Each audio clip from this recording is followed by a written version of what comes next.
Hello everyone. सो पिछली videos में हमने द वेगन लीनिएज के बारे में Q&A सेशन किया था, जिसमें काफ़ी सारे क्वेश्चन और आंसर्स का हमने जवाब और उसका विश्लेषण और एनालिसिस समझा था। तो आज की वीडियो का टॉपिक है द जेटाज।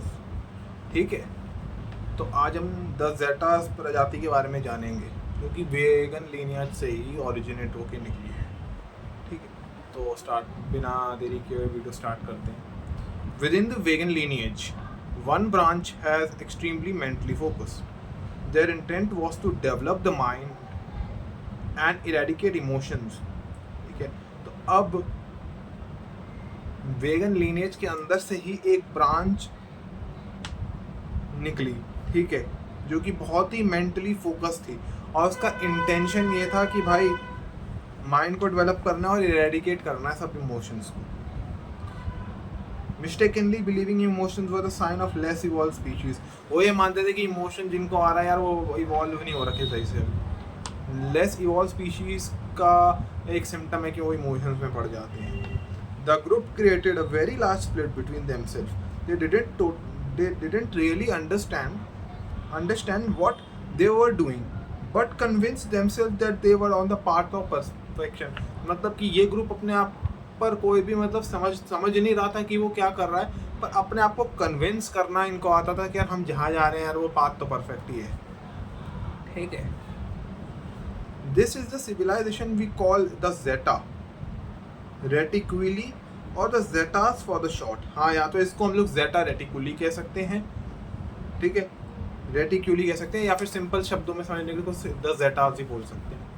ठीक है, ये प्रोनाउंसिएशन है उनका। As this civilization went through its development process, its people had problems. जैसे जैसे ये सिविलाइजेशन का डेवलपमेंट प्रोसेस हुआ, लोगों को थोड़ी थोड़ी मतलब वहाँ के जो समुदाय के लोगों को दिक्कतें होने लगी। अब वो दिक्कतें हम आगे जानेंगे। ठीक है, they were not able to procreate easily and their planet became very toxic. Even their body became weaker. मतलब वो सही से प्रोक्रिएट नहीं हो पा रहे थे और उनका प्लैनेट काफ़ी ज़्यादा टॉक्सिक था और उनकी बॉडीज़ भी वीक हो गई, उनके शरीर वीक हो गए थे। मतलब जो उनका स्थूल शरीर मान सकते हैं, कोई भी शरीर मान लो, वो वीक हो गया था। However, seeing these symptoms, still they did not recognize the connection between their personal and planetary condition with the split they had created. ये सब दिक्कतें होने के बाद वो फिर भी उस दिक्कत को उस स्प्लिट को नहीं पहचान पाए, जिस वजह से उनके अंदर ये दिक्कतें आ रही हैं। उन्हें अभी तक उसकी पहचान ही नहीं हुई, बस उन्हें महसूस हो रहा है कि यह सब गलत बात हो रहा है, पर उस पर वो काम नहीं कर रहे थे, अभी भी काम नहीं कर रहे थे। They didn't understand that you cannot eradicate emotion. Trying to do so only pushes the emotion deeper and created the conditions of toxicity both internally and externally. तो ये कहने का मतलब है कि यार इनका वही प्रॉब्लम था कि इमोशन को दबा के रखने से इनको कोई फ़ायदा नहीं होता था, उल्टा वो तुम्हारे अंदर एक डीपर लेवल में जमा होता रहेगा और तुम्हारे इंटरनल और एक्सटर्नल सेल्फ पर इम्पैक्ट डालेगा। Thus they continue moving forward in their process of perfection nearly to the point of extinction. Okay, तो जिस तरीके से फिर वो आगे बढ़ते गए परफेक्शन के लिए, और तो एक ऐसे विलुप्त होने की कगार पर आ गए। ठीक है, तो they became so focused on the mind, so they limited their linear thinking that they could not see the obvious. ये इतने ज़्यादा फोकस हो चुके थे माइंड के ऊपर कि भैया इन्होंने ये वही दूसरा लीनियर थिंकिंग पर फोकस ही नहीं किया। तो यहाँ तक मतलब हम यही समझे हैं कि यार जो ये जेटा थी ये भी अपने आप को इवॉल्व करने में रहे थे, इमोशंस को इरेडिकेट करती। आगे की दिक्कतें इनकी जानेंगे हम। Because the Zetas would not admit to the emotions surrounding their crisis. They became desperate. Searching for a solution to their species problem, they reach out to the Golden Lake. अब उनकी वो दिक्कत समझने के लिए यार वो लोग गोल्डन लेक के पास गए थ्रू देयर स्पिरिचुअल प्रैक्टिसेस, क्योंकि स्पिरिचुअल प्रैक्टिसेस करते थे तो उनके लिए आसान था वहाँ तक जाना। The idea of the lake somehow theoretical to them, but because of their desperation, they opened themselves enough to compete. Perhaps there was something more than reality that had mentally improvised. हाँ, अब मतलब क्या हुआ कि अपनी desperation की वजह से अब उनको समझना था, तो उन्होंने खुलकर वो चीज़ उनसे साझा की गोल्डन लेक से कि क्या चीज़ इतनी ऑब्वियस है उनके अंदर। ठीक, तो यहाँ से बताते हैं the founders these beings play a role of architect to the whole journey of incarnation and eventual reintegration. इन लोगों ने एक तरह के आर्किटेक्ट का रोल निभाया पूरी जर्नी में जो उनके अंदर रीइंटीग्रेशन हो रहा था। Founder communicated the Zetas in order to heal they need to reintegrate their emotional bodies. Of course Zeta do not want to do that, they did not heavily understand its importance. मतलब उनको तब भी उनको बताया गया कि अभी अपने इमोशनल बॉडी पे काम करना पड़ेगा, पर वो फिर भी उसको मानने के लिए मतलब वो रियली तैयार नहीं थे मेंटली अंदर से। How did this reintegration with the emotional body happen? The founders thought that the humans and the Zeta together to learn each other and take next step to their evolution. कैसे reintegration, emotional body का reintegration कैसे होगा? तो भाई ये चीज़ बताई गई है कि जो फाउंडर्स थे ह्यूमंस और जेटा के बीच में जो थे, उन्होंने एक साथ उस स्टेप्स को समझा कि उनके एवोल्यूशन में क्या स्टेप्स चल रहे हैं। The Zetas had used some genetic material from humans. अब वही चीज़ है कि जो जेटा है उन्होंने कुछ जेनेटिक मटेरियल हम ह्यूमन से यूज़ किया एंड फिजिकली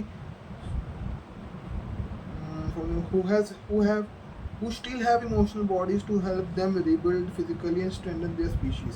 मतलब वो है कि उन्होंने वो जो जेनेटिक मटेरियल था वो ह्यूमन से यूज़ किया जिनके अंदर स्टिल अभी भी इमोशनल बॉडीज़ थी, तो उनसे अपने आप को फिजिकली उन्होंने स्ट्रेंथन किया, मतलब फिजिकली स्ट्रांग हुए जो वीक हुए पड़े थे वो। And more importantly when a human and a zeta communicate with each other there is a tremendous amount of fear. हाँ भाई, ये कि जब वो दोनों बात करते उनके बीच में बहुत ज़्यादा डर था, एक डर की भावना थी। From a point of view of जेटास, human are wild creature and unpredictable. उनके बोले कि भाई ह्यूमंस तो जंगली हैं और अनप्रेडिक्टेबल इनका बिहेवियर है। जेटास experience a lot of fear while not really understanding what fear is. When humans encounter Zeta, they too experience fear because Zetas represent the unknown, the stranger, or the encounter to kind of। मतलब ये है कि humans भी जेटास से डरते थे, communicate करते, और जेटास भी ह्यूमन से डरते थे। जेटास को ये लगता था कि यार ह्यूमन तो बहुत ज़्यादा ही वाइल्ड है, जंगली है और अनप्रेडिक्टेबल है, और ह्यूमंस के अंदर भी एक तरह का टेंडेंसी थी फियर की कि वो एक नई प्रजाति से मिल रहे हैं, तो उनको उनके अंदर भी एक डर है, बिना जाने की डर क्यों आ रहा है, और वैसे डर लगता था उनको। तो these interactions have been important for human and Zeta because they allowed both to confront their fears on a collective level. अब ये इंटरेक्शन ह्यूमन के लिए और जेटा स्पीशीज के लिए क्यों इम्पोर्टेंट है? क्योंकि वो एक दूसरे के सामने बैठकर अपने डर को जीतते हैं, कन्फ्रंट करते हैं कि हाँ भाई क्या महसूस हो रहा है, क्यों डर लग रहा है। Because they we have spoken more about upside than downside. If there is an upside to that experience is that they have an innocent person for their self evolution, even though their passion nearly destroy their species. तो जो एक उनके अंदर एक innocent passion था जिसकी वजह से वो थोड़ा सा डाउनसाइड अपसाइड भी थे, पर उनका जो पैशन था एक तरीके से उनकी स्पीशीज को तबाह कर दिया था। Their innocent passion is very beautiful. However, the downside with the Zeta of this era is that their vision is often constricted. कि उनका डाउनसाइड जो था यार ये था कि उनका विजन काफ़ी कंस्ट्रिक्टेड है। They rely too much on logic, reason and linear thinking, so they cannot see the option outside the palladium. मतलब वो बहुत ज़्यादा रिलाई करते थे हर चीज़ का लॉजिक दो, रीज़न दो हमको, लीनियर थिंकिंग के प्रति, कि उनके लिए फिर ये होता था कि वो कुछ और सोच नहीं पाते थे, तो लॉजिकली उन्हें कुछ समझ नहीं आएगा। This is why that's it why they nearly destroy their species. The contract program between human and Zeta had been going on from hundreds of years, but it accelerated from the 1940s to the present. मतलब ये जो contract हमारा और जेटास का और human का है वो बहुत पुराना है, 100 साल पुराना, और 1940s से भी ये एक्सेलरेट हुआ है प्रेजेंट तक, अभी तक। The contract has been very important as we all see. तो आज की वीडियो में जो हमने जाना, आज की वीडियो का समय बता देता हूँ। आज हमने ये जाना कि जेटा प्रजाति क्या होती है जो लुपेगन लीनियज से निकली है, और जेटा और ह्यूमन के बीच में क्या कंपैरिजन होते थे, उनकी क्या हेल्प रोल हुआ, उनको क्या क्या इश्यूज़ थे, लैंग्वेज बैरियर वगैरह, वो हमने आज इस वीडियो में जाना। अब अगली वीडियो में हम उसके बारे में और उसके Q&A सेशन के बारे में जानेंगे। तो मैं उम्मीद करता हूँ आपको ये वाला वीडियो अच्छा लगा होगा। अगर अच्छा लगा तो प्लीज़ लाइक, शेयर और सब्सक्राइब कीजिए कि और लोगों तक ये विज़डम जाए, और कमेंट करके बताइए कि कैसा लग रहा है मेरा। Thank you, thanks for watching.